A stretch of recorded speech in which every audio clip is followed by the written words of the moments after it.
Have you ever had that feeling that something is wrong, even when you can't see anything concrete? That tingling sensation in the back of your neck that tells you you're being watched? That invisible eyes are following you? That danger is near, even when the street seems empty and silent? Because that's the fine line between instinct and paranoia, between real perception and fear, creating shadows where none exist. And on Thursday night, when Emma Carson turned around on that dimly lit street at 10 p.m., with the feeling of invisible eyes burning into her back like embers, she knew with a visceral certainty that sent shivers down every inch of her skin. She wasn't alone, and she definitely wasn't safe. Sometimes you sense danger before you see it. It's primal knowledge, something etched into human DNA for millennia, when predators truly lurked in the darkness. Emma had tried to ignore that feeling for the past week, telling herself it was just residual trauma from that terrible night in the alley, that her mind was creating threats that didn't exist. But now, walking alone through the empty streets of Willow Ridge, after an exhausting shift at the hospital, she could no longer deny the truth her body had known before her mind accepted it. The sound of footsteps echoed behind her. Not fast, not obviously threatening. Just, there steady, keeping a calculated distance, synchronized with hers in a way that couldn't be coincidence. Emma quickened her pace slightly, testing the water, and the footsteps quickened she paused to feign interest in a dark, closed shop window, and the footsteps stopped. Her heart began to pound against her ribs with painful force. Have you ever been through this?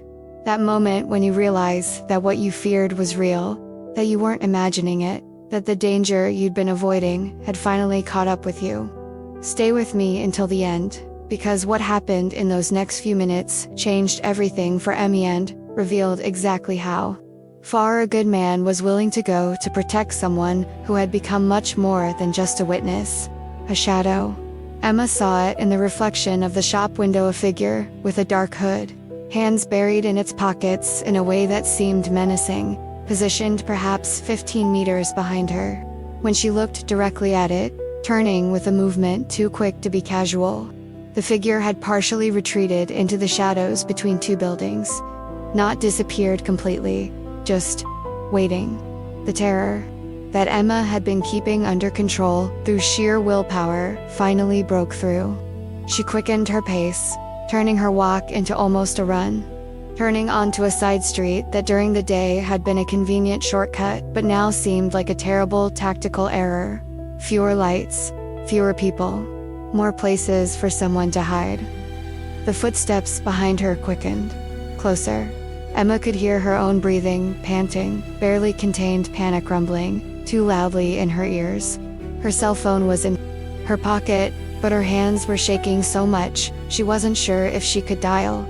And who would she call? Emergency services would take minutes to arrive. Minutes she clearly didn't have. Emma's heart was pounding so hard now that she could feel it in her throat, could hear the pulse hammering in her ears. She was 3 blocks from home. 3 blocks that suddenly seemed like impossible miles. Her keys were ready in her hand, that pathetic strategy women learn, as if a tiny piece of metal between their fingers would really make a difference against a real threat. And then the footsteps became even quicker. Much closer. Emma could almost feel the presence behind her. That visceral awareness, that personal space was being invaded. She opened her mouth to scream, to make any noise that might attract attention, when a firm hand grabbed her shoulder. The scream died in Emma's throat as she turned violently, adrenaline surging through her system, every instinct screaming danger until her eyes focused on what she was seeing. Not the hooded figure who had been following her, but a tall, solid man with broad shoulders and a presence that filled space in a way that made her feel simultaneously safe and hyper-aware of every nerve in her body. And the badge, that piece of metal reflecting the dim streetlights that signified authority, law, protection. Sheriff Jake Mercer had arrived, again, as he always had in recent days, appearing at moments that seemed almost supernatural, with perfect timing seconds before the danger fully materialized. seconds before Emma made a desperate decision that could have terrible consequences. "Emma," he said, and just her name, just that word, spoken in that low, controlled voice, but carrying something deeper within its edges, was enough to finally make her breathing begin to calm down. But Jake wasn't looking at her. His eyes were fixed on something behind her, and the expression Emma saw cross his normally impassive face made something churn in her stomach. It wasn't fear. Jake Mercer clearly didn't know fear. It was something more dangerous, cold, calculated rage that promised consequences for whoever dared threaten what he had decided to protect. It was something far more dangerous, a cold, calculated rage that promised consequences for anyone who dared threaten what he had decided to protect. Emma followed Jake's gaze and saw the hooded figure still there, now completely still, about 10 meters away. For 3 seconds, that seemed to stretch into an elastic and suffocating eternity, no one moved. It was like a silent duel, where invisible wills collided in the air between them, where primitive hierarchies of predator and prey were being renegotiated without a single word. Then Jake took a step forward, a single, deliberate step that placed his entire body between Emma and the stranger. It wasn't a dramatic or exaggerated movement. It was the calculated tactical positioning of someone who knew exactly how to use physical presence as a weapon. And when he spoke, his voice wasn't loud. It wasn't shouted or overtly threatening, but it carried such absolute authority that it cut through the night like a sharp blade. "You have 3 seconds to get out of my sight," Jake said, and there was an implicit promise in those words that didn't need to be verbalized. "1. He didn't even reach to.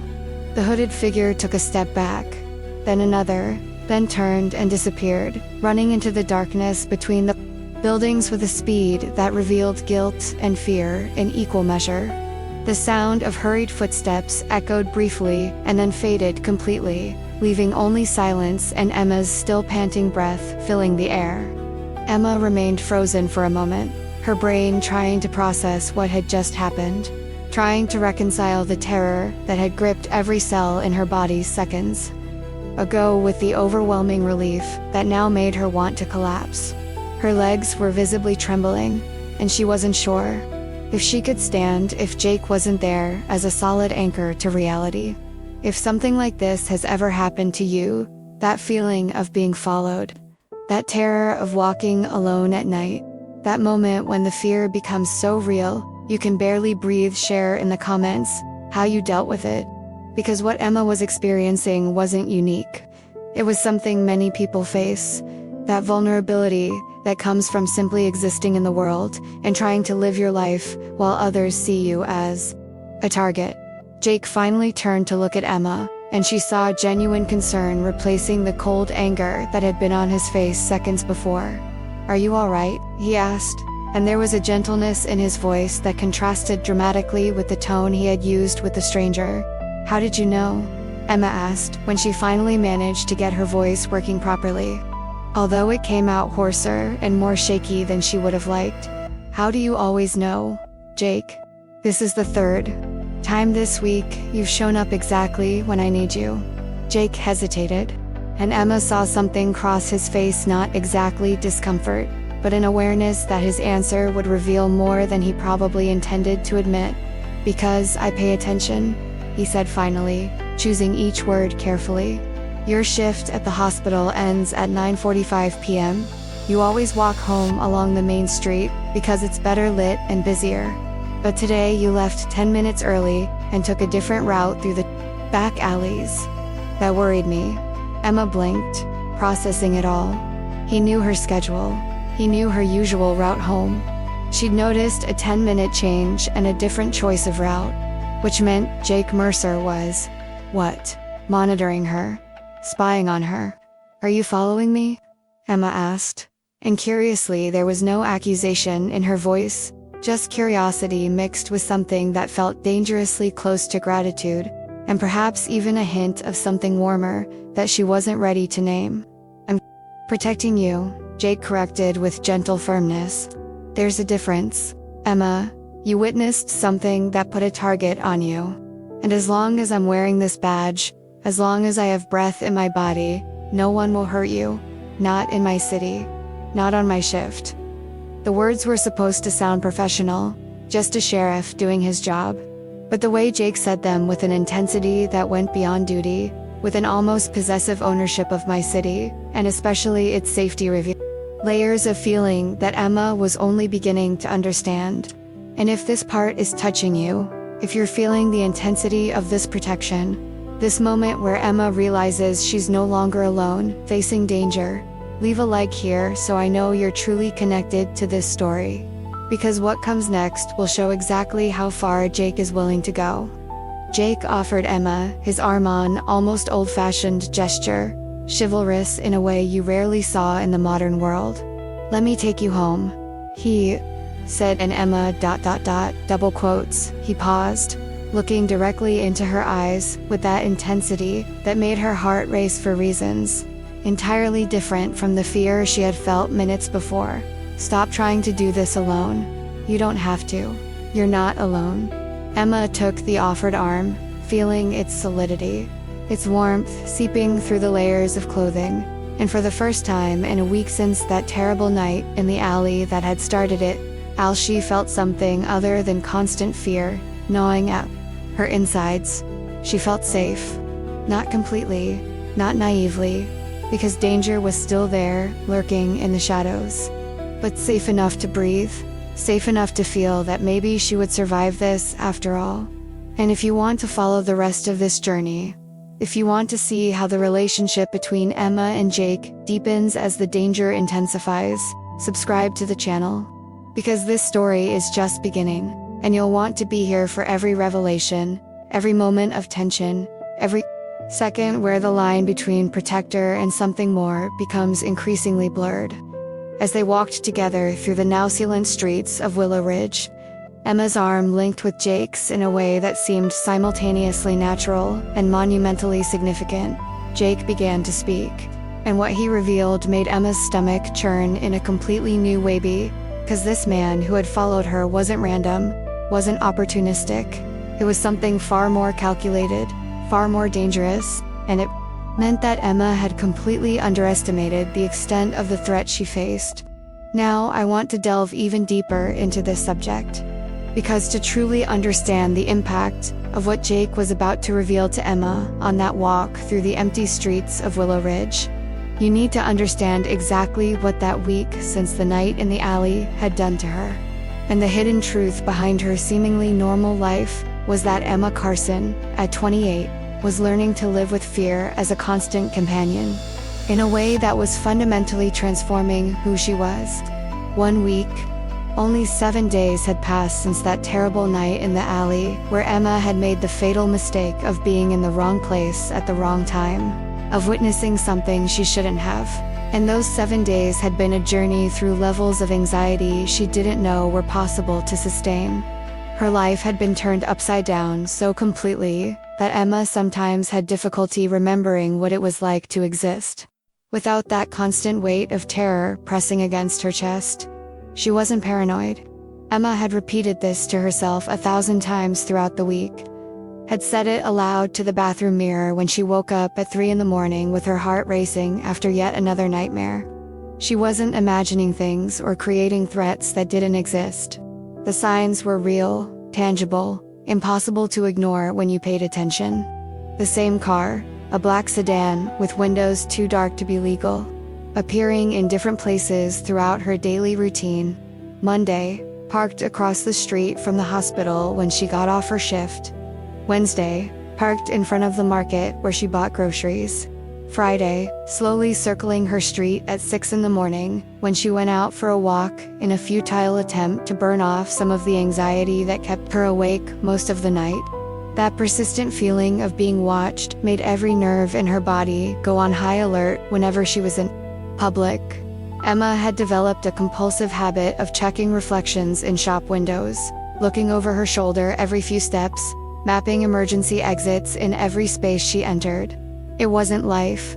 It was constant survival, disguised as normal routine. And worse, much worse was the way conversations would cease, when she entered rooms in the hospital. Colleagues who had been friendly suddenly found reasons to be elsewhere. The constant whispering that Emma knew was about her even when she couldn't hear the specific words. The way people looked at her with a mixture of morbid curiosity and something that seemed like vicarious fear. As if witnessing a crime were contagious and they didn't want to be infected by association. Emma was a nurse, practical and fundamentally rational woman who dealt with medical facts and concrete evidence every day of her professional life. She wasn't given to drama or emotional exaggeration. When a patient had a fever, you checked their temperature with a thermometer. You didn't rely on vague impressions. When you suspected an infection, you ordered blood tests to confirm it. Facts, evidence, measurable reality.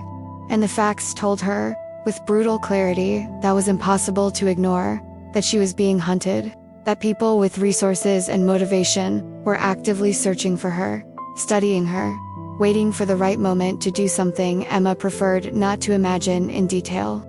The facts told her that her life as she knew it had ended in that alley, and what remained was only a matter of how long she could postpone the inevitable.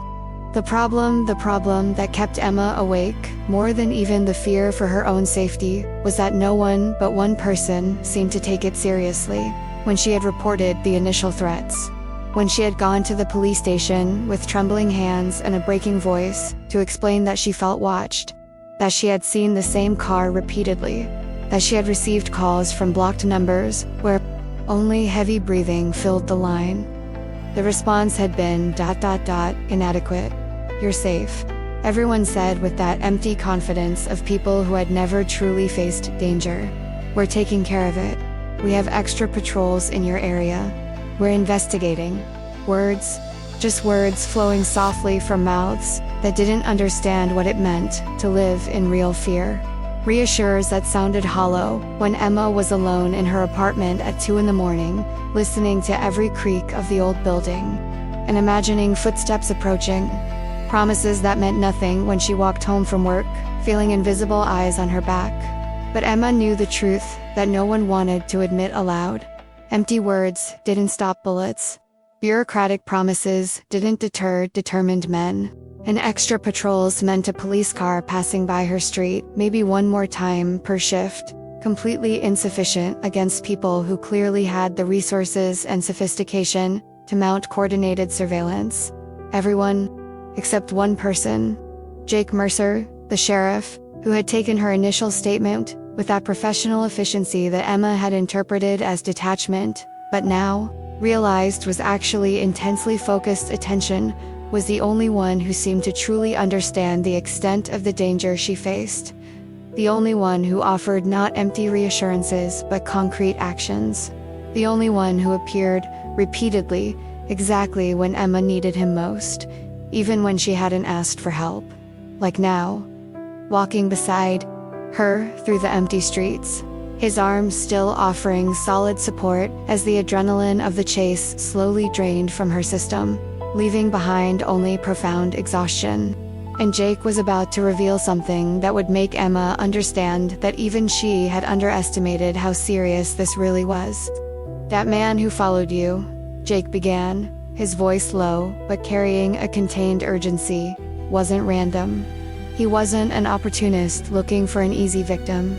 Emma, I got the license plate of the car parked on the corner gray sedan, tinted windows. I ran it through the system while following you through the streets. Emma felt her stomach tighten. And registered as a shell company, Jake said, and there was barely contained anger in his voice now. Shipping Solutions LLC. It looks legitimate on the surface. It has a website, business listings, even online reviews. But when you dig deeper, when you look into records that most people don't know how to access, you discover it's a shell company. Ownership traceable through multiple layers until it reaches names associated with Victor Castellano. The name hung between them like physical weight.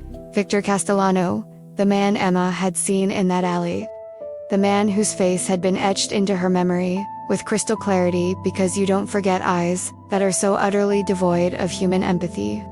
The man who is supposedly under federal investigation, but who clearly still had enough resources to send people after her. Emma, Jake continued, stopping and turning to look directly at her in the dim light of a street lamp. They sent someone specifically after you, not to rob you, not to intimidate you randomly, but to observe you, to map your movements, study your patterns, find vulnerabilities. That man was doing reconnaissance. Recognition for what? Emma asked, though part of her didn't really want to hear the answer. To find the right moment, Jake said with brutal honesty that needed no softening. To do something that I won't allow to happen. Emma felt her legs weakening.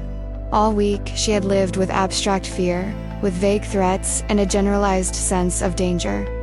But this was concrete.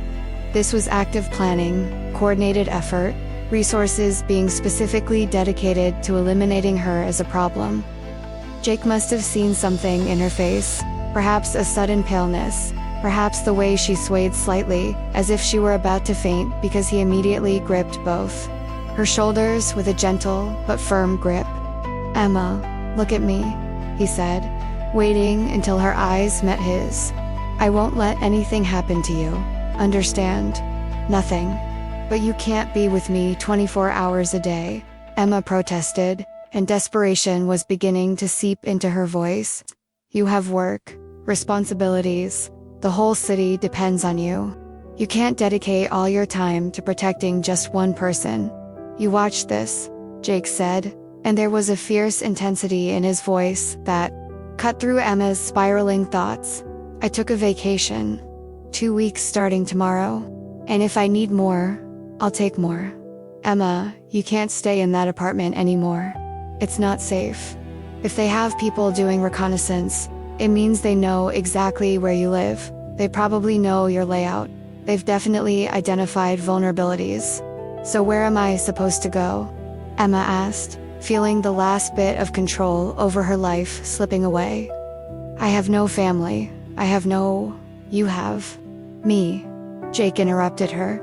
And those 3 words, "you have me," carried a weight that went far beyond a professional offer of protection.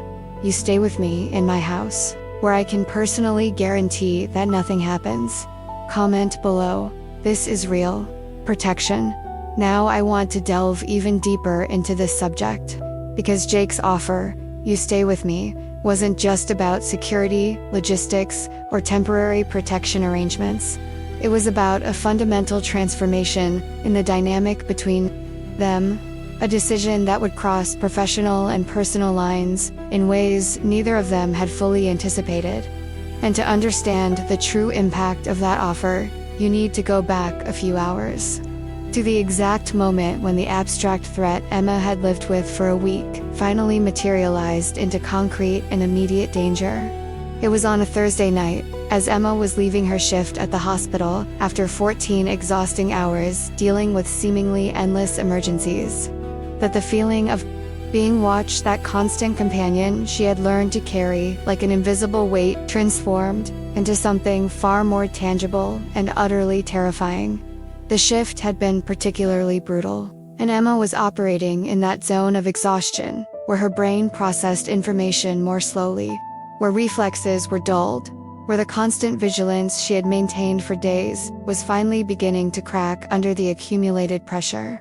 She was walking home along what should have been a familiar and safe route, just 6 blocks she'd walked literally hundreds of times over the 3 years she'd lived in Willow Ridge. 6 blocks she usually walked without thinking, lost in thoughts of patience or mental to-do lists. But that night, her hypervigilance sharpened by days of fear, Emma noticed something that made every hair on her body stand on end. Footsteps. Not the normal sounds of a city car's passing, distant conversations, the general murmur of urban life, but specific, distinct footsteps that echoed through the empty streets in a way that seemed calculated. And what made Emma's stomach churn was that they were perfectly synchronized with hers. When she sped up slightly, testing the waters, the footsteps quickened proportionally. When she deliberately slowed down, as if she had forgotten something and was considering turning back, The footsteps also slowed. Emma stopped completely in front of a boutique window that had closed hours ago, feigning sudden interest in dresses she couldn't really see through the dark glass. Her heart was pounding so loudly she could hear it pulsing in her ears. But she forced her expression to remain casual, uninterested. Just someone doing window shopping without any particular hurry. And the footsteps, those terrifying footsteps, stopped too. Emma peered through the reflection in the shop window, using the angle to see behind it, without turning around, obviously. And there it was, a clearly masculine figure, silhouette and built-in name only. A dark hoodie, covering his face, even though it wasn't cold enough to justify it. Hands buried deep in his pockets, in a way that seemed threatening, rather than casual. He wasn't very close, maybe 15 meters away, maintaining a distance that could be denied as coincidence, if confronted. But close enough. Definitely close enough. Emma felt a cold terror run down her spine. All week she'd felt she was being watched, but it'd been an abstract feeling. Paranoia she could sort of rationalize, but this was real, tangible, undeniable. There was literally someone following her through the streets, and they clearly weren't even trying very hard to hide the fact. She turned onto a side street, Winchester Street. A quiet residential street that during the day was a convenient shortcut, but now, under inadequate lighting from overly spaced streetlights, seemed like a terrible tactical error. Emma was trying to test whether she was actually being specifically followed or if it was just geographical coincidence, someone who happened to be going in the same direction.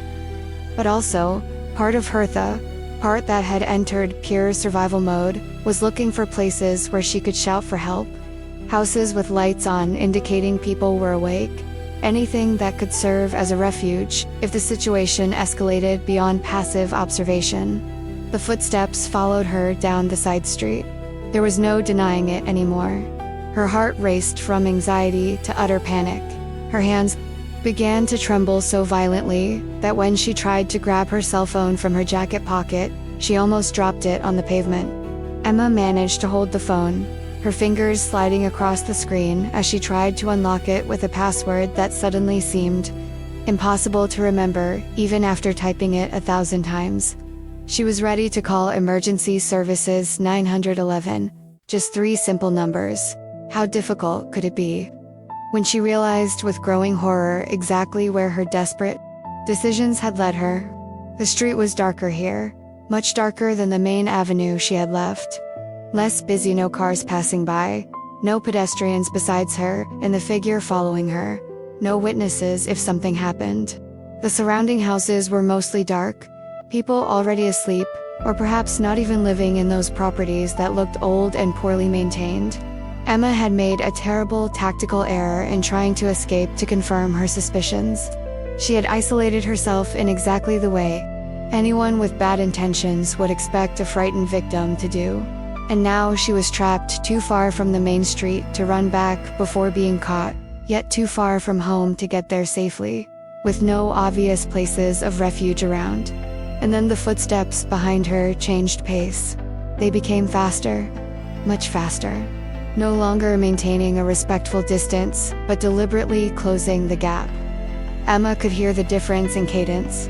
She could feel through that primal sixth sense that all humans have that the situation had escalated from observation to imminent action. Closer, that footsteps were getting dangerously, terrifyingly close. Emma abandoned any pretense of calm and began to run, not a controlled run, but a desperate sprint driven by pure panic and adrenaline. Her lungs burned after only a few seconds because she wasn't a runner. Had never been athletic, and 14 hours on her feet in the hospital had already left her exhausted before this even began. She could hear the footsteps behind her quickening as well, keeping pace easily, and Emma realized with growing despair that she wasn't going to make it. She wasn't going to be able to run any faster. She wasn't going to be able to reach safety. She wasn't going to be able to escape someone who was clearly faster and who had the advantage of not operating at complete exhaustion. Emma opened her mouth to scream, to make any noise that might attract attention. wake someone in the surrounding houses, create witnesses that would make any attacker think twice. But before any sound could emerge, a firm, large hand grabbed her shoulder from behind. The scream that had been building died in Emma's throat as pure terror paralyzed her for a fraction of a second. She turned violently, every survival instinct screaming, arms instinctively rising in a pathetic defensive posture that some self-defense video she'd once watched had suggested. Her heart was pounding so fast she was dizzy, her vision narrowing at the edges, bracing herself for pain, for violence, for whatever was coming next. But the face she saw when she finally focused wasn't that of the hooded figure who had been following her. It was Jake Mercer, tall, solid, with that presence that filled space in a way that made her feel simultaneously safe and hyper-aware of every nerve in her body. And the badge, that piece of metal reflecting the dim light that signified authority, law, protection. The relief that washed over Emma was so intense that her legs almost gave way completely. Jake, she breathed, and the name came out as half sob, half prayer of gratitude. But Jake wasn't looking at her. His eyes were fixed on something behind her, with an expression Emma had never seen on his face before. Not fear, because Jake Mercer clearly didn't know fear, but something colder and infinitely more dangerous. Pure, calculated rage that promised severe consequences. Now I want to delve even deeper into this subject, because that moment when Jake physically placed himself between Emma and the threat, when his voice cut through the night with that absolute authority that left no room for negotiation, wasn't just about tactical intimidation or professional posture. It was a behind-the-scenes revelation of something much deeper that had been growing between them. Something Jake had tried to keep buried under layers of professional duty, but which was now impossible to hide. And the impact of that moment would fundamentally change how Emma viewed not only her own safety, but the man who had chosen to protect her. Emma followed Jake's gaze and saw the hooded figure still there, now completely motionless about 10 meters away on the dimly lit street. The stranger's posture had changed, no longer that predatory confidence of someone stalking vulnerable prey, but something more hesitant, more calculated, like an animal that had suddenly encountered a larger predator and was reassessing whether the risk was worth the reward. For 3 seconds that seemed to stretch into an elastic eternity, where time lost its normal meaning, no one moved. It was like a silent duel of wills, invisible forces colliding in the air between Jake and the unknown. Hierarchies being established without a single additional word. Emma could feel the tension as a physical presence, could see Jake's muscles tense under his jacket, ready for action if necessary, could hear her own panting breaths sounding too loud in the heavy silence. Then Jake took a step forward, a single, deliberate, measured step that placed his entire body between Emma and the stranger, so definitively that there was no way to misinterpret the message. It wasn't a dramatic or exaggerated movement. It was the calculated, tactical positioning of someone with military training and real-world experience, using his body as a shield, as a weapon, as a statement of intent. And when he spoke, his voice was not loud, not shouted, or theatrically threatening, but it carried such unquestionable authority, so absolutely certain of itself, that it cut through the night like a sentence being pronounced by a judge who would tolerate no appeals. "You have 3 seconds to get out of my sight," Jake said, each word spoken with perfect clarity, unhurried but without hesitation. Double quotes, he didn't even reach to. The hooded figure took a step back, small, almost imperceptible, but definitely retreating. Then another step.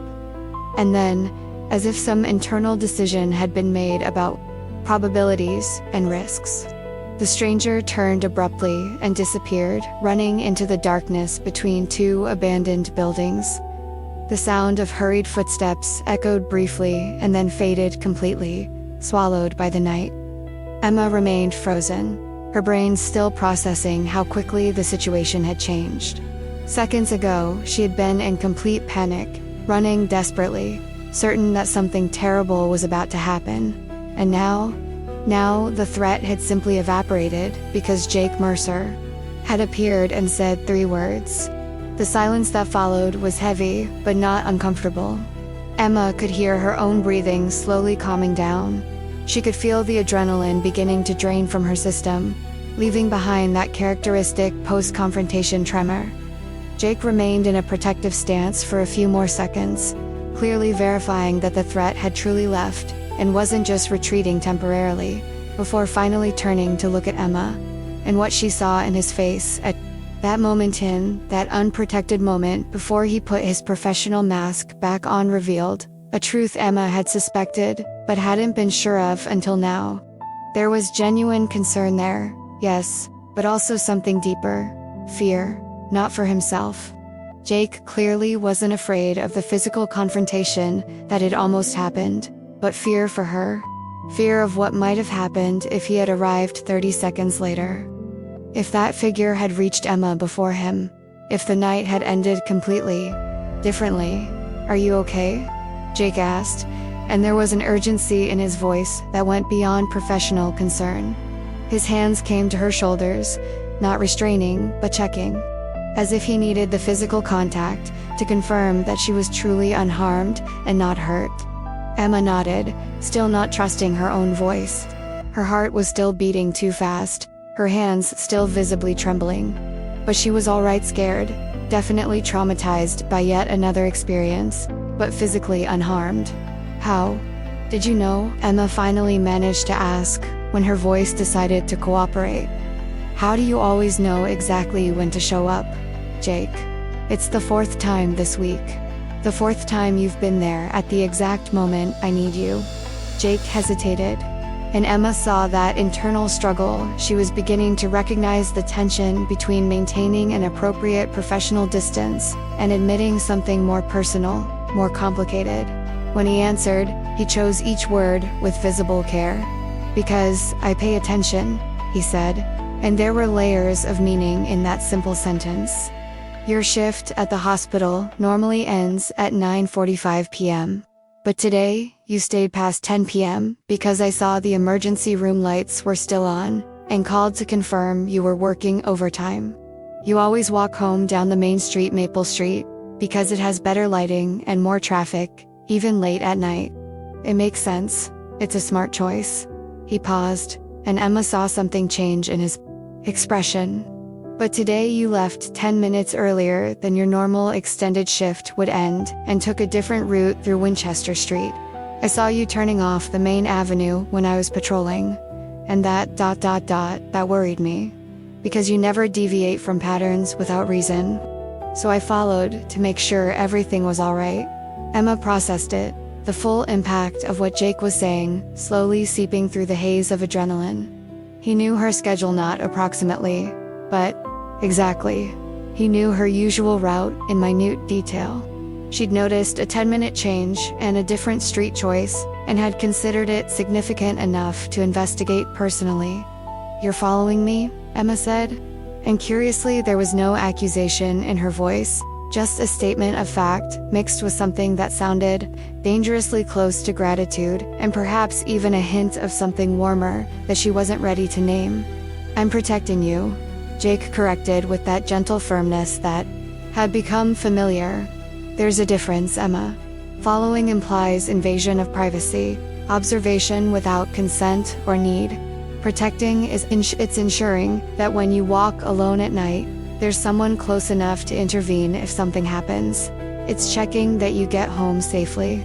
It's being there in moments like this."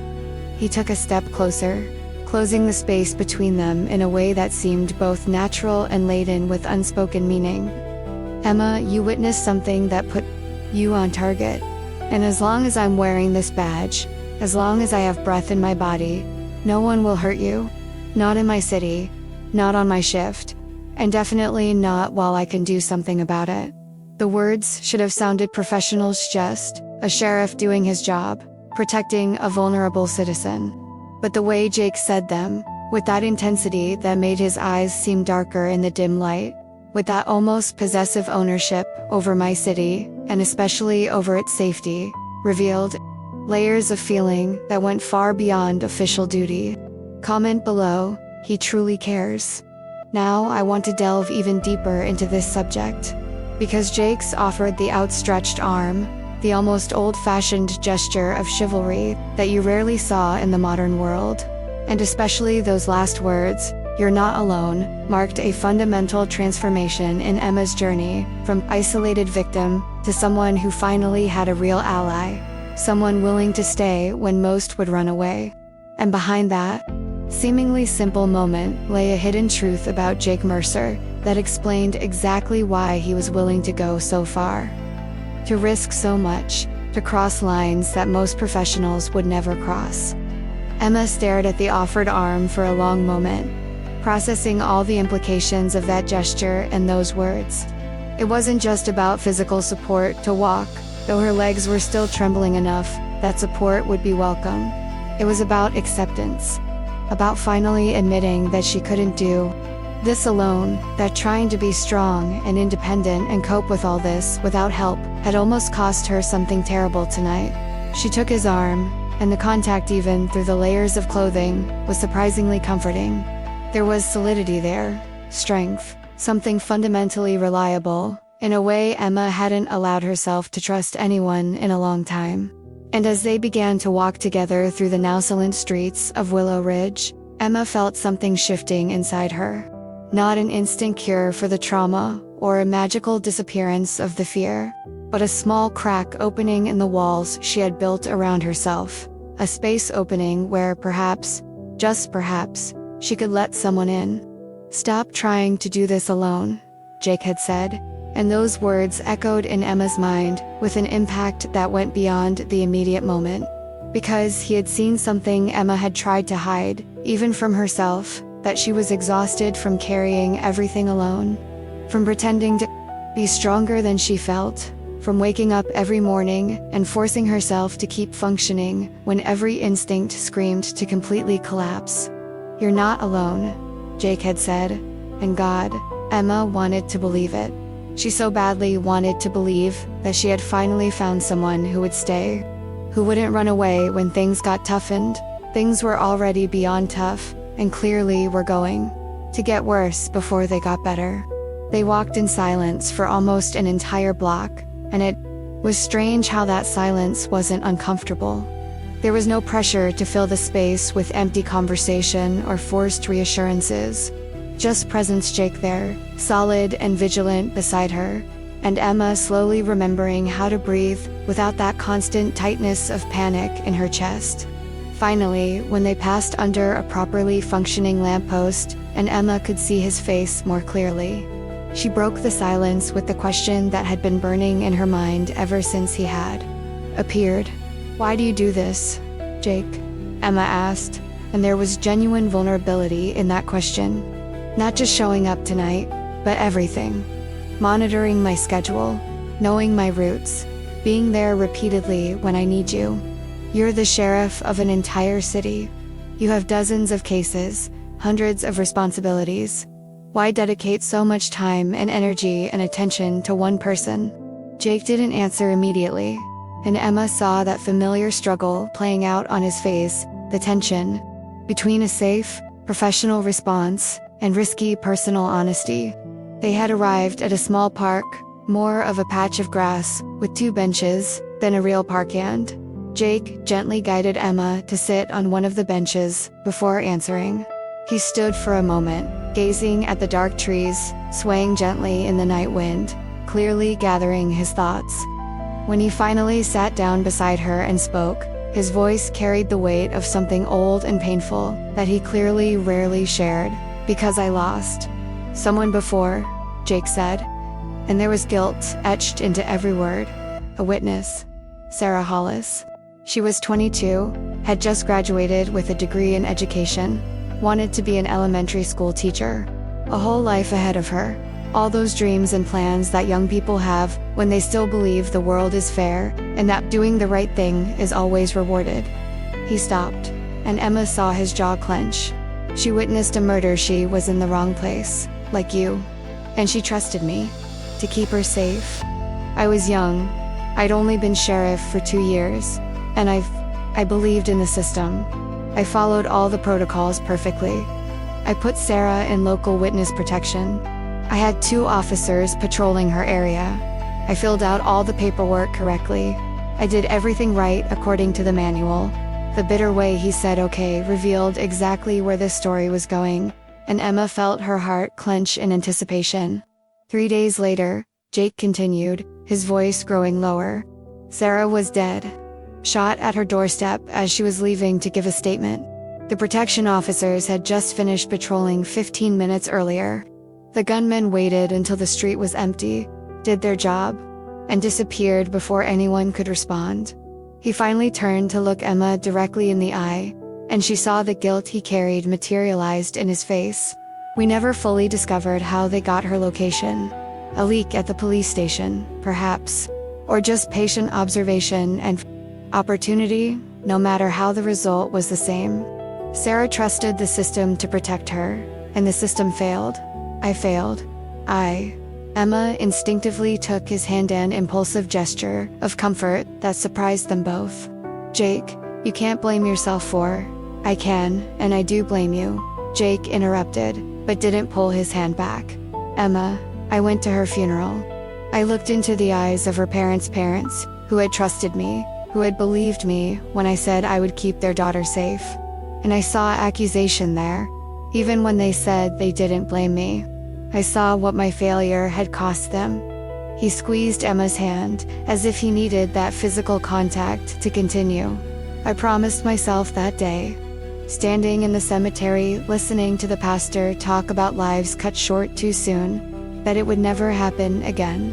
That if I were ever in a position to protect someone again, I would do it the right way, not the textbook way, but the way that actually keeps people alive.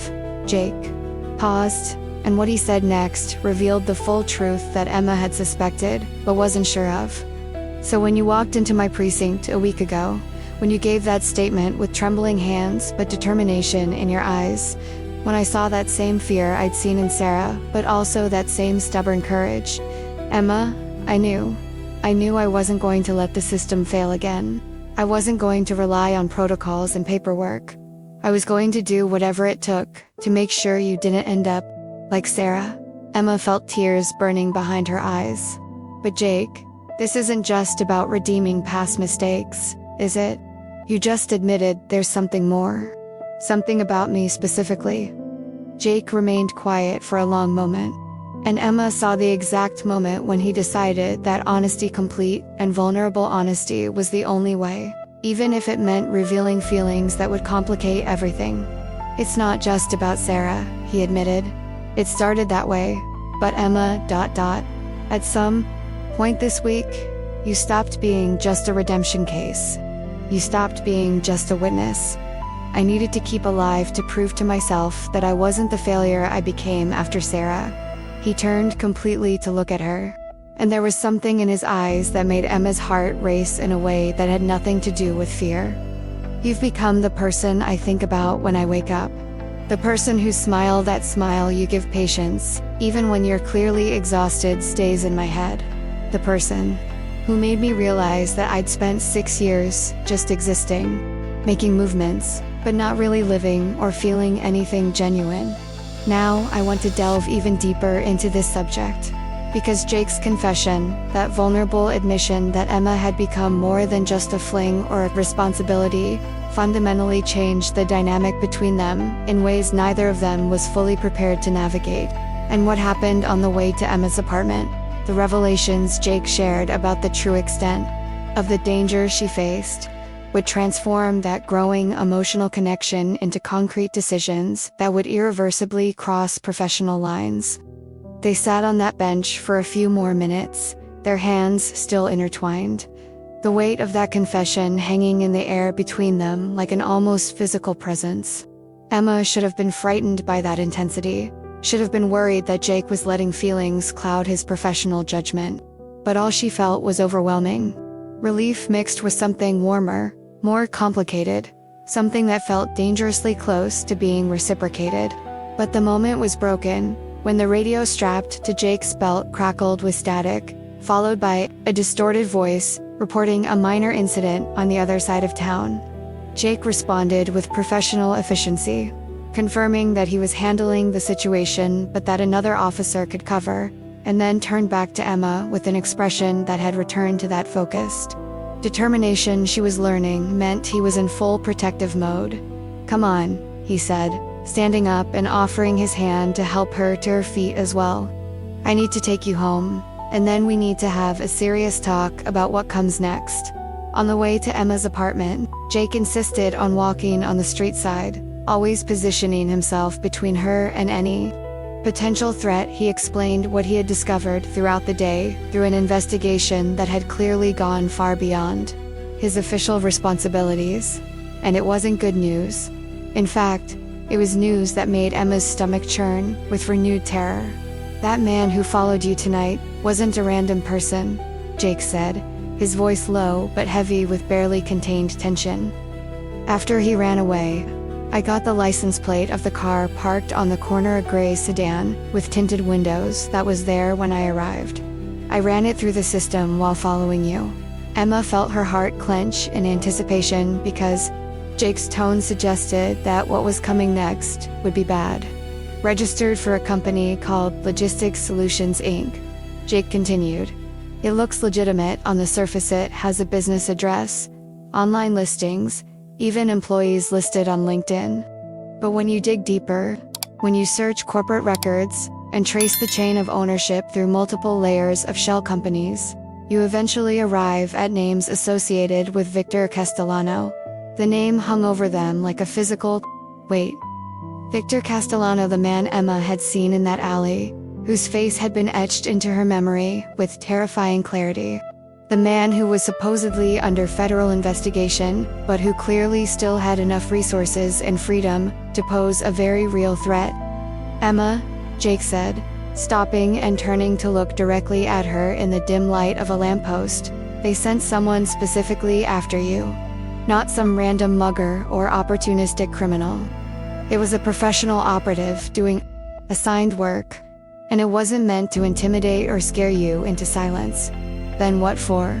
Emma asked, although part of her already knew the answer and didn't want to hear it verbalized. "To observe," Jake said with brutal honesty that needed no softening. "To map her movements with precision, to study her patterns, identify vulnerabilities, document her routine, to find the right moment when she's alone, when there are no witnesses, when they can make it look like an accident or a random crime that wouldn't trace back to them." Emma felt a chill run down her spine, starting at the base of her neck and spreading downwards until every inch of her skin was covered in goosebumps. "The right time for what?" she whispered, needing to hear him say it explicitly, even though part of her already knew. Jake, gently but firmly, held both of her shoulders, anchoring her as she felt her legs wanting to give way. "To do something I can't, that I won't allow to happen. Emma, they're planning to eliminate you as a witness. It's no longer just intimidation or hoping you'll stay quiet. It's a coordinated operation with a specific objective." The words should have sounded melodramatic, like something out of an action movie. But spoken there on that empty street with such absolute seriousness, with concrete evidence supporting them, they were simply a terrifying truth that Emma could no longer deny or rationalize. They had arrived at Emma's building now, standing in front of that entrance door with the lock that never worked properly, and the hallway lights that flickered annoyingly. And Jake was looking at the building with an expression that Emma couldn't quite decipher, something between tactical assessment and genuine concern.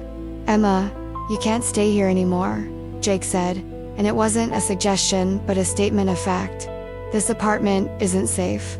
If they have people doing reconnaissance, it means they know exactly where you live. They know which apartment is yours. They probably know the layout from public blueprints, or simply by observing through windows. They know about that broken back lock you reported 3 times. They know when you're alone." Emma felt the last shred of control over her life slipping away like sand through her fingers. "So where do I go?" she asked, and despair was beginning to seep into her voice now.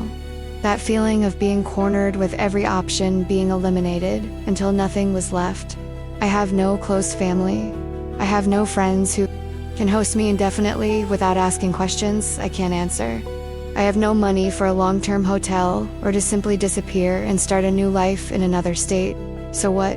Do I just, wait here and hope the system works this time? You have me, Jake interrupted her, and there was an intensity in his voice that made Emma stop breathing completely. It wasn't a casual declaration or a polite offer. It was an absolute commitment, stated with conviction that left no room for doubt. You stay with me, in my house, where I can personally guarantee that nothing happens to you. Emma blinked, processing it all. Jake, you can't be serious. I can't just move into your house. You're the sheriff. There are protocols, proper lines of communication between officers and witnesses, which are worthless if you're dead. Jake cut her off, and there was an almost hard edge to his voice now. Emma, I've already lost a witness trusting the system. I'm not going to lose another. I'm not going to lose you because I was too concerned with appearances, or what procedural manuals say. He took a step closer, and Emma could see every detail of his face in the ill-fitting light, the determination etched into every line, the genuine concern he was no longer trying to hide, and something deeper that made her heart race. I'm taking 2 weeks off starting tomorrow, Jake said. Officially, it's to deal with family matters. Unofficially, it's to ensure you survive long enough for my contact at the FBI to build a solid case against Castellano. You'll be staying at my house, where I can maintain constant surveillance, where there are no neighbors who can be bribed for information, where every entrance and exit is monitored, where if anyone comes after you, they have to get past me first. Emma should have been protesting. She should have been arguing that this was excessive or inappropriate or crossed too many lines. But all she could think about was that, for the first time since that terrible night in the alley, someone was offering more than empty words. Jake was offering real action, genuine protection, a commitment that went far beyond professional duty. Jake, Emma said softly, why are you doing all this? And don't tell me it's just about Sarah or redemption. You just admitted there's more to it. Jake remained silent for a long moment, that familiar struggle between professional distance and personal honesty playing out on his face. Then he seemed to make a decision, and what he said next changed everything. Because when I think about something happening to you, when I imagine arriving too late like I did for Sarah, when I consider a world where Emma Carson no longer exists, double quotes, he paused, swallowing hard. Emma, it terrifies me in a way that nothing has terrified me since I returned from Afghanistan.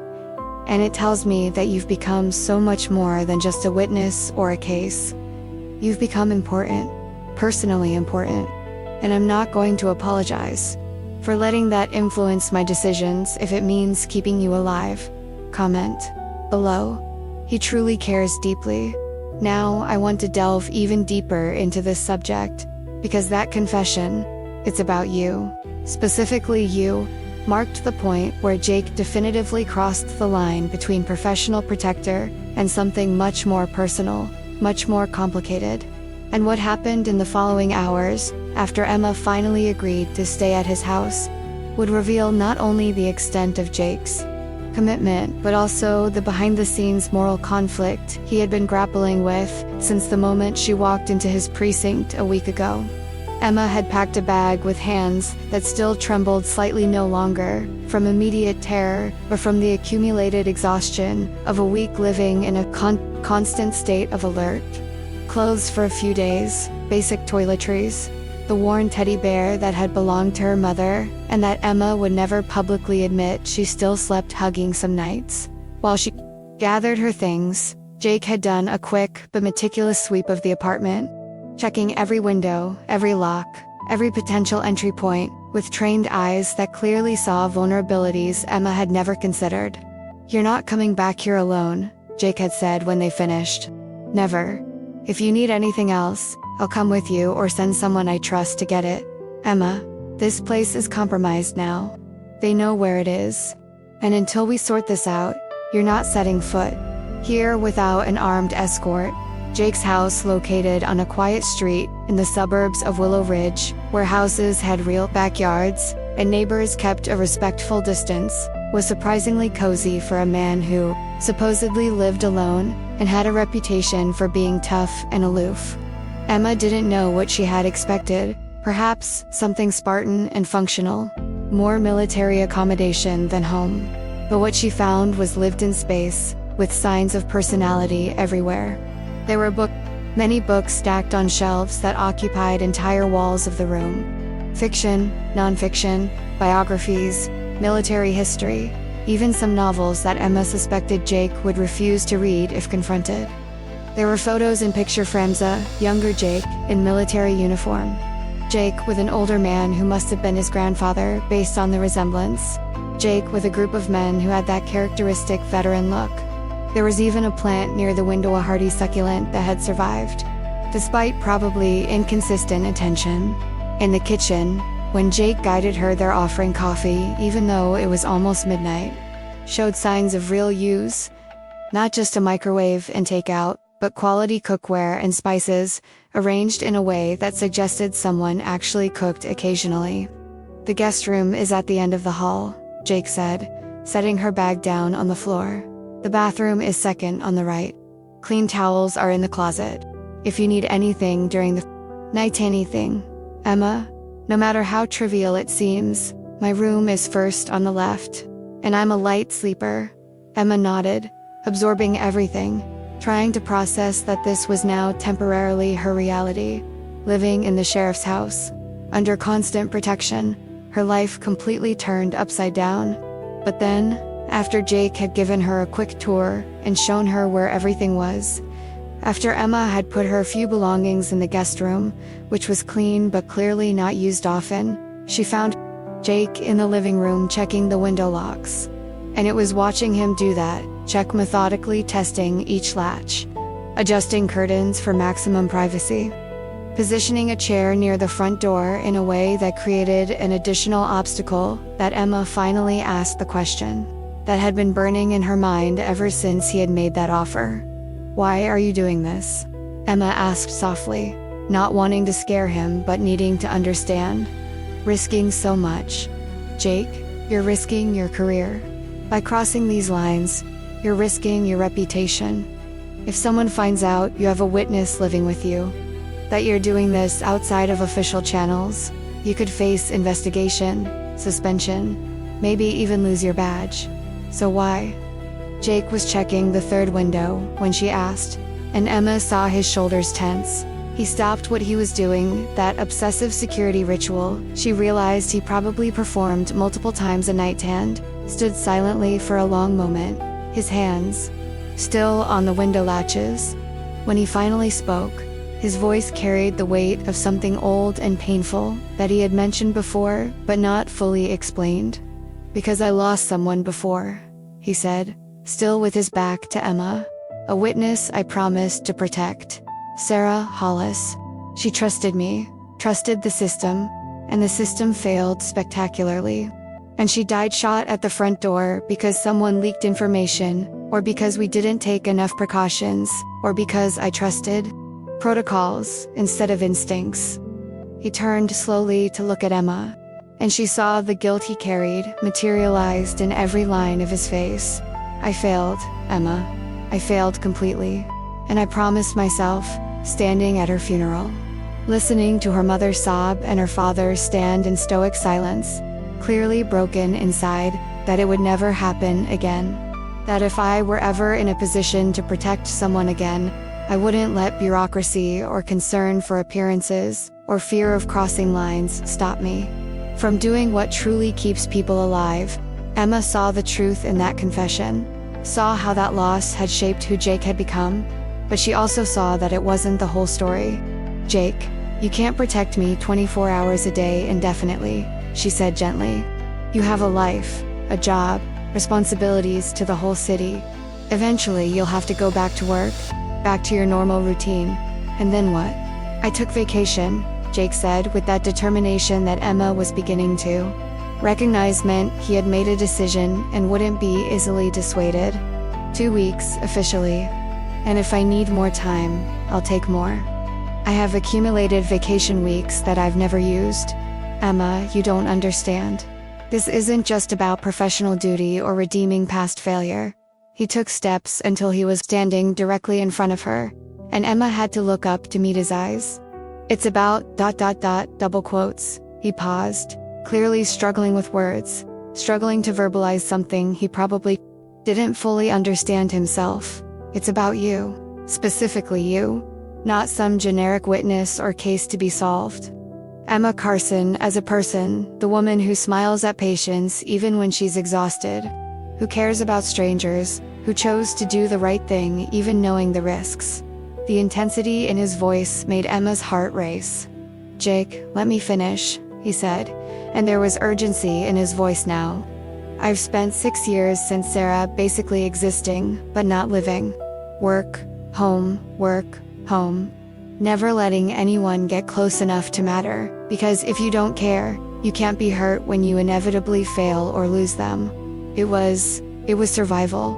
It was safe. But Emma, it was also empty in a way I didn't fully realize until you walked into my precinct a week ago." He took both of her hands, and Emma felt their warmth, a contained yet gentle strength. "You made me feel something new. Real concern, not just abstract responsibility. Genuine fear for someone's safety. And, yes, traction, connection.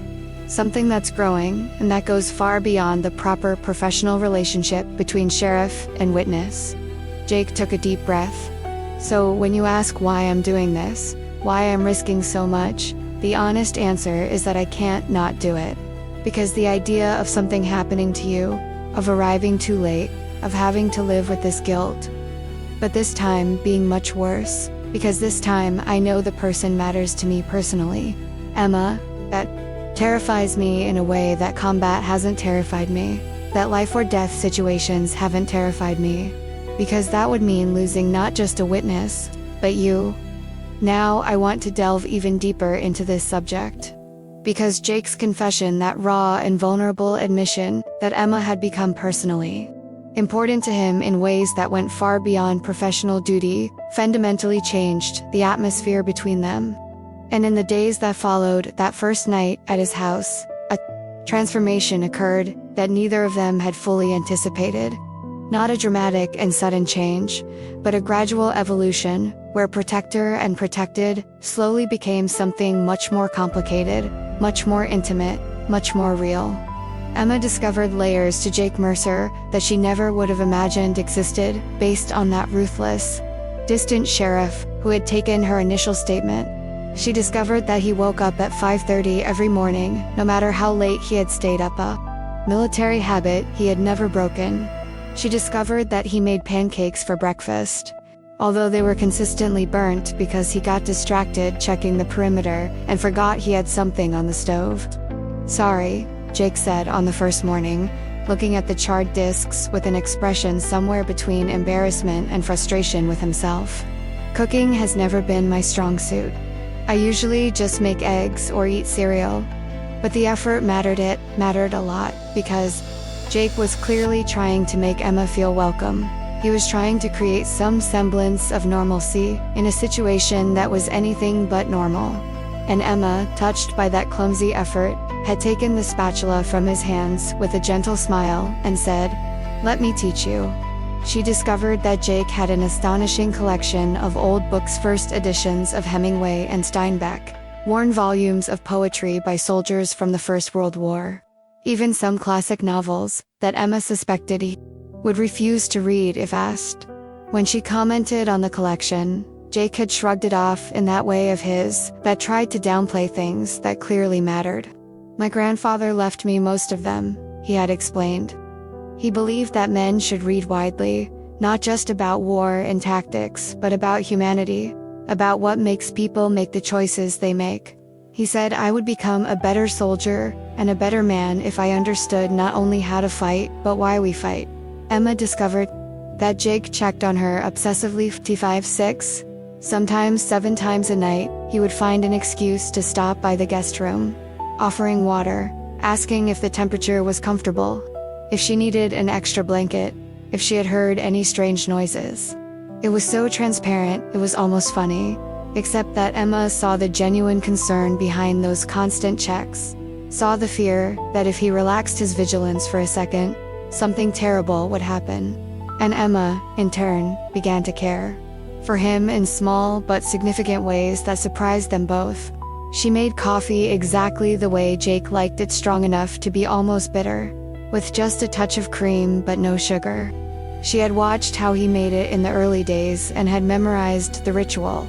And now she had a mug ready and waiting for him when he came downstairs in the morning. Emma cooked dinners using ingredients she found in Jake's surprisingly well-equipped kitchen.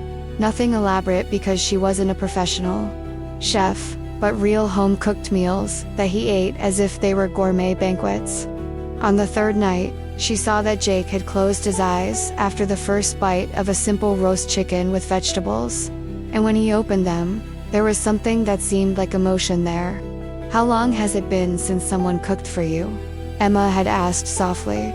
"Years," Jake had admitted. "Since before I enlisted. My grandmother used to make Sunday dinners, and after she died, I kind of stopped eating real meals. Too much effort for one person."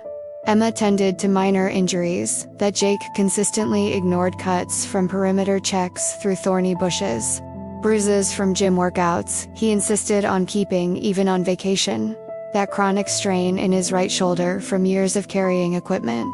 She insisted on cleaning the cuts properly, applying bandages when necessary, and one night had even convinced Jake to let her massage that tense shoulder.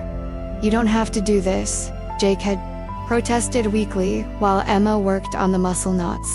"I know," Emma had replied, "but you're taking care of me. Let me take care of you a little too." And it was in those small rituals, breakfast, dinners at night, mutual care in ways that were both practical and deeply intimate, that something changed between them.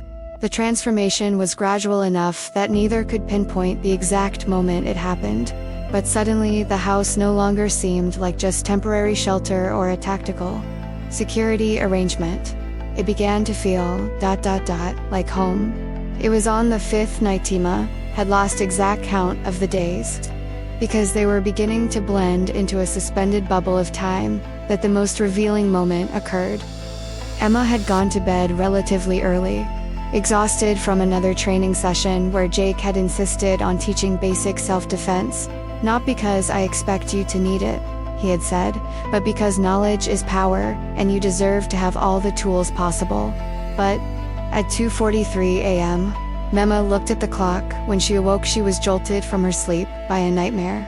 Not a new one, but the recurring one that had haunted her since that night in the alley. The hooded men, the transaction he shouldn't have seen, Castellano's empty eyes when he realized he had a witness. In the dream she ran, but her legs wouldn't work properly, as if she were in quicksand. And no matter how fast she tried to go, the footsteps behind her always got closer, always catching up. And then hands grabbed her, and Emma woke up with her heart racing, her breath ragged, and cold sweat covering her skin. For a moment, disoriented, she didn't know where she was. Panic from the dream was bleeding. Then, in reality, he remembered Jake's house, guest room, safe. But even knowing she was safe, Emma couldn't calm down. Her heart was still racing, her hands were trembling. That familiar tightness of anxiety gripped her chest, making breathing difficult. She got out of bed, wrapped herself in the blanket Jake had given her, and went to the living room, thinking that maybe a little walk, a drink of water, doing something to ground her in reality would help. But when she got to the room, Emma discovered she wasn't alone. It was Jake who found her there, sitting on the sofa, trembling even though she was wrapped in a blanket, staring blankly into space while trying to force her breathing to normalize through sheer willpower. "Emma," Jake said softly, his voice hoarse with sleep, but immediately alert. He was wearing only sweatpants and a t-shirt, barefoot, his hair tousled in a way that made him look younger, less intimidating. "Nightmare." Emma nodded, still not trusting her own voice. And then Jake did something that surprised them both without a word, without asking permission or making a big fuss about it. He simply sat down next to her on the sofa, not invading personal space, not forcing closeness, just offering his presence. And then, very gently, he let her lean on him as Emma instinctively leaned toward that solidity, that warmth, that sense of security that Jake had become for her. They stayed like that for an indefinite amount of time, could have been 10 minutes or an hour. Emma completely lost track. Jake simply stayed there, his arm around her in a way that was both protective and comforting, but not possessive, letting her breathing slowly, gradually calm down until her heartbeat finally returned to normal. "With you, I feel safe," Emma finally whispered against his chest, the words coming out unfiltered and unplanned. For the first time in weeks since that terrible night, I've slept through the night without waking up at every noise. Because I know you're there. I know that if something happens, you'll be there before it reaches my room. Jake pulled her slightly closer, and Emma felt something fundamental shifting between them, something that went beyond protector and protected, beyond even the attraction they had both been trying to ignore. It was entering territory deeper, more real, more frightening, precisely because of how genuine it was. Comment below. This is the moment that changes everything. Now I want to delve even deeper into this subject. Because that moment on the couch, when Emma admitted she felt safe with Jake in a way that went beyond physical protection, marked a definitive turning point in their journey. And what happened in the following 2 weeks was such a profound transformation that when they finally received news about the affair, neither of them was prepared to confront what that news would mean. 2 weeks.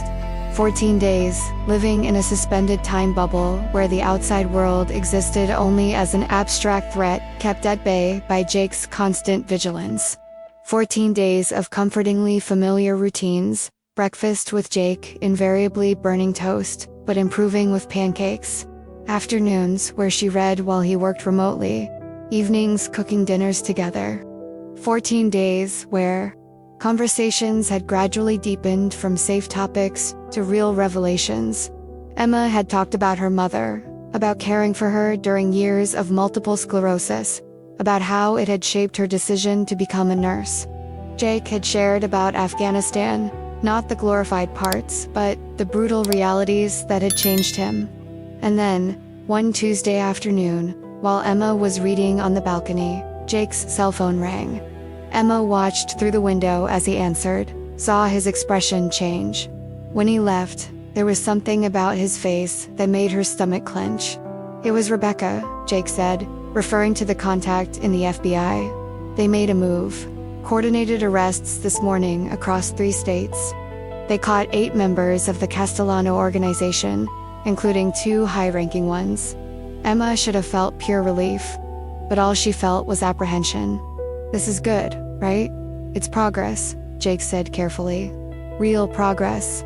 They have concrete evidence, cooperating, witnesses, financial documentation. The federal case is getting stronger." "But," Emma pressed. Jake sat down beside her, frustration etched in his posture. "But we didn't catch the leader. Victor Castellano disappeared, probably hours before the arrests. And 3 of the most dangerous operatives are also on the loose." He turned to look at her. "Emma, you're safer than you were, significantly safer. With half the organization imprisoned, they don't have the resources for sophisticated operations, but not completely safe yet. Not while Castellano and the key figures are still free." Emma processed it. She should have been disappointed, but strangely, part of her was relieved. And that realization brought guilt, because what kind of person felt relieved that danger still existed? But Emma knew. The guy who had found something precious amidst the chaos and wasn't ready to let go. Because not completely safe yet meant more time here. With Jake. In this bubble where I had discovered what it meant to be cared for and to care for someone in return. "How much longer do you think?" Emma asked, her voice coming out quieter. "Until they find Castellano." Jake remained silent. "Weeks, possibly months. Men like Castellano can hide for an astonishing amount of time. Eventually they'll catch him, but there's no way to predict how long." He leaned forward, and what he asked completely changed the conversation. "How much time do you need, Emma?"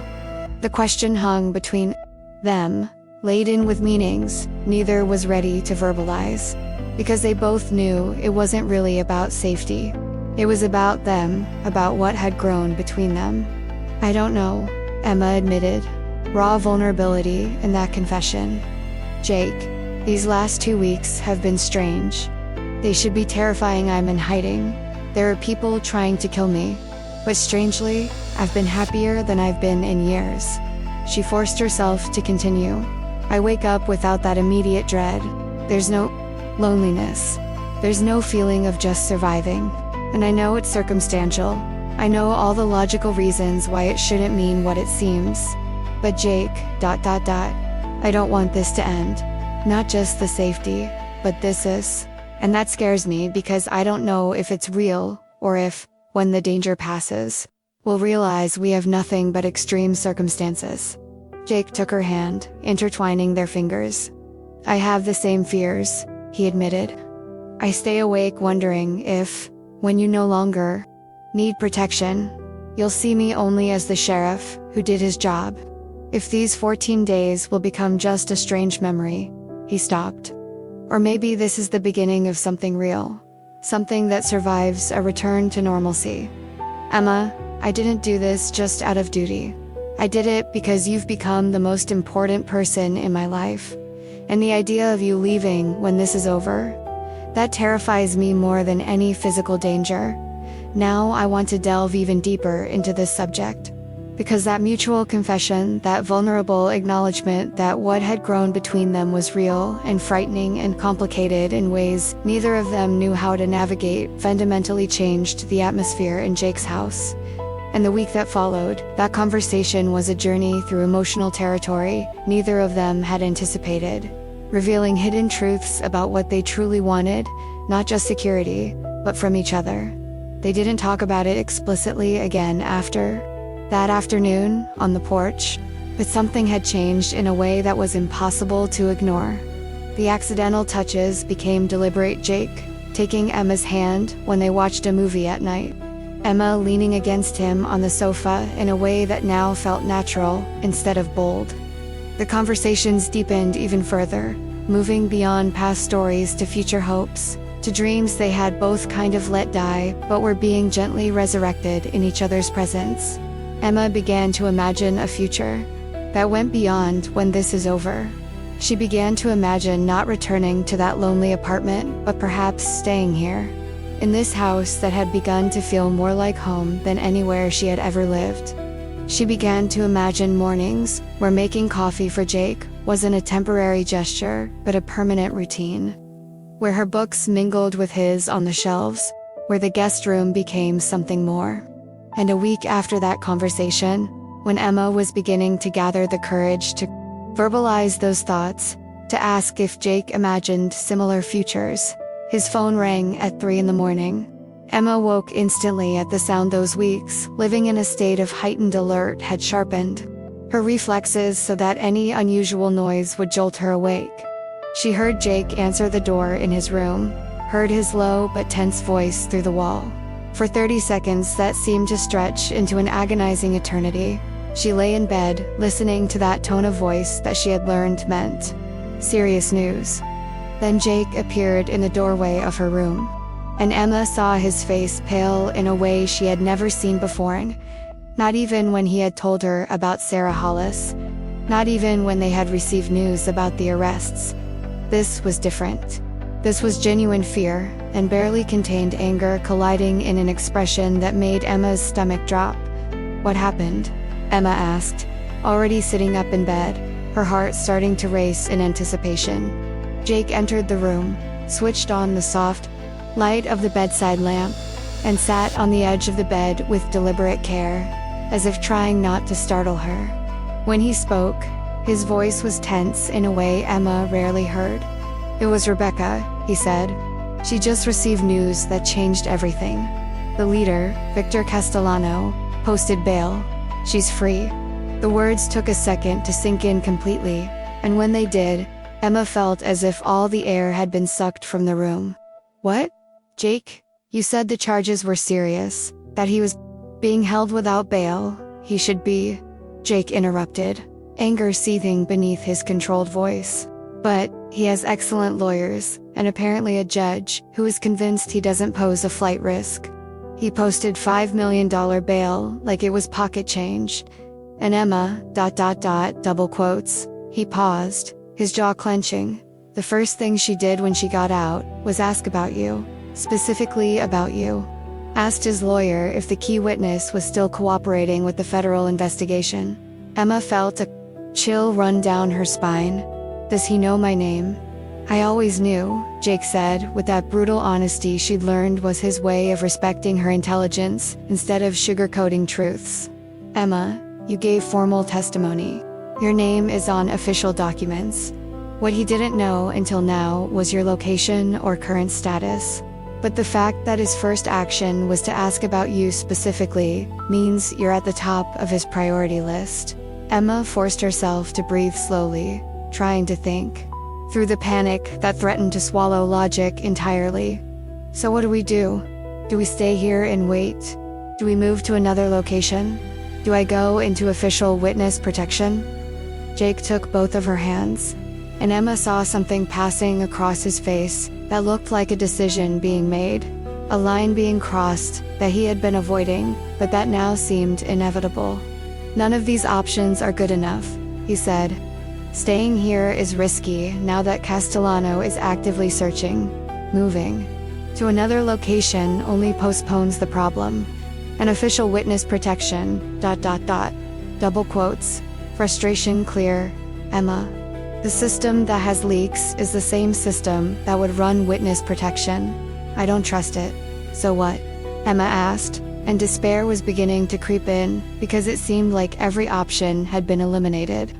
Jake remained silent for a long moment, clearly struggling with something internally. When he finally spoke, what he said revealed exactly how far he was willing to go. We have to force a resolution. We can't just wait for the FBI to build a case while Castellano is free to plot. We need to be proactive. Proactive how? Emma asked cautiously. Using you as bait, Jake said.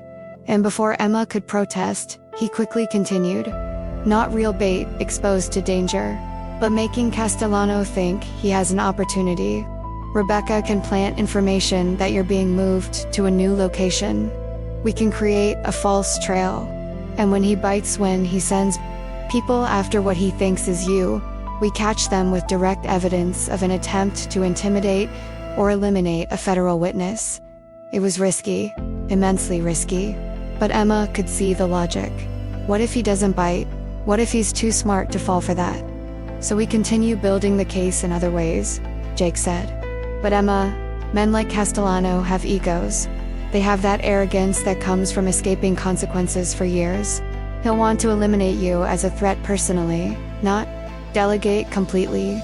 And when he acts personally, he makes mistakes. Emma processed all of this, the impact of the revelations finally settling in completely. Sometimes the storm doesn't pass it, only calms momentarily, before returning in full force. And now, with Castellano, free and focused, specifically on Emma, Jake would have to make decisions that could cost him not only his career, but everything he had built. Because protecting Emma now meant more than just constant surveillance or obsessive perimeter checks. It meant crossing lines of no return using tactics bordering on illegality, operating outside official channels, essentially becoming what he had sworn to fight against if it meant keeping her alive. Jake, Emma said softly, you can't risk everything for me. Your career, your reputation, potentially your freedom if this goes wrong. I've already decided, Jake interrupted her, with that finality that wouldn't accept arguments. Emma, in these last 3 weeks, you've become more important to me than badges or careers or anything else. And if I have to choose between following the rules and keeping you alive, there's no real choice. Comment below. Jake will do whatever it takes. And there was Jake, standing in the middle of the guest room that Emma had mentally begun to call her room. saying with that absolute conviction that wouldn't accept any argument that she had become more important than badge or career or anything else. And Emma, looking at this man who had entered her life as a protector, but had become so much more in just 3 weeks, realized that she felt exactly the same way. "Then we'll do it," Emma said, and there was a firmness in her voice that surprised them both. "We'll do it your way. We'll use Rebecca's plan. We'll force Castellano to make a mistake. But Jake, ... She squeezed his hands. "We'll do it together. Not you protecting me while I stand by passively, but as partners, as a team." Jake pulled her into a hug that was both protective and vulnerable. And Emma felt his accelerated heartbeat against his chest, revealing that beneath that calm exterior, he was just as scared as she was. Scared not only of the danger, but of what they had to lose. Now not just their lives, but this future they had begun to imagine together. "Partners," Jake agreed, his voice hoarse with an emotion he rarely let show, "until the end." And as they lay there, embraced in the middle of the night, with a renewed threat looming over them but also with a connection between them stronger than ever, they both knew that the real battle was only beginning. Castellano was free. He was hunting. And this time, there would be no more hiding or passively waiting for the system to work. This time, they would go on the offensive. And whatever the outcome, success, that would finally give them a chance to explore what was growing between them. Or failure that would cost them everything, they would face it together. The storm had returned in full force. But Emma Carson was no longer alone facing it. She had Jake Mercer by her side. And he had proven time and again that when it came to protecting her, there was no line he wouldn't cross. No risk he wouldn't take. No sacrifice he wouldn't make. Because sometimes, some people are worth risking everything for. And Emma had become that person for Jake, just as he had become that person for her. Look, if this kind of story resonates with you, if you feel this intensity, this deep connection between characters who face the impossible together and discover something real in the process, subscribing to this channel is the way to continue walking with me on this journey. Because Emma and Jake still have a lot ahead of them. The plan with Rebecca, the confrontation with Castellano, and the discovery of whether what they feel for each other survives when the danger finally passes. Comment below. I'm with you until the end, because I need to know if you're as invested as I am. If you felt every moment of protection, every vulnerable confession, every impossible decision Jake had to make between following rules and protecting the person he loves. And if this touched you in any way, if you felt your heart race when Castellano was freed, if you understood the weight of Jake's decision to risk everything, leave a like so I know. It's you telling me that these stories of real protection, of love born in impossible circumstances, of people choosing each other even when the whole world is against them, that it matters. There's a video over here that continues the story. She discovers he's been risking everything for her. He confesses his biggest fear is losing her. Click and follow along there. The story doesn't end here. In fact, it's getting to its most intense part. See you soon.